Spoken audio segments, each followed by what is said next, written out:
10 things our grandparents never did. 1.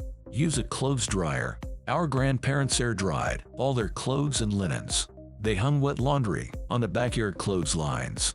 The fresh air and sunshine did all the drying. Grandma rotated items to expose new sections to the breeze. By evening, clothes smelled amazing and felt crisp. 2. Throw away things. Our grandparents lived by a simple saying: use it up, wear it out, make it do or do without.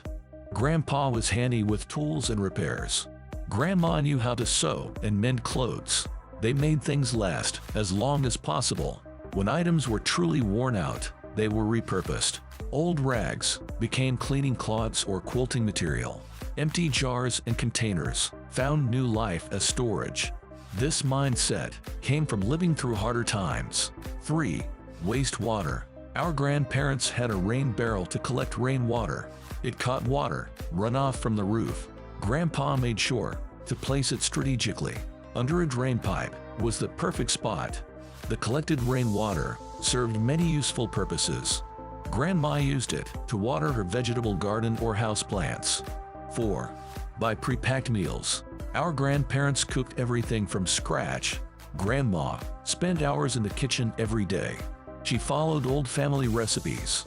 Fresh ingredients were a must in her cooking. She would chop vegetables straight from the garden.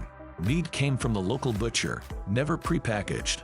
Grandma made her own sauces and dressings too. Prepacked food couldn't compare to that. 5. Leave the house underdressed. Our grandparents wouldn't be caught dead in public underdressed. Dressing up, even just a little, was the norm. It didn't matter if it was just to the grocery store. Leaving in pajamas or sweats was unthinkable. 6. Run to the doctor for every little pain.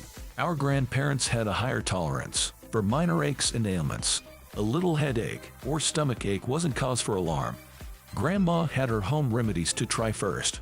Grandpa would just tough it out and keep on working. Unless something was seriously wrong, they waited it out. A visit to the doctor's office was a last resort.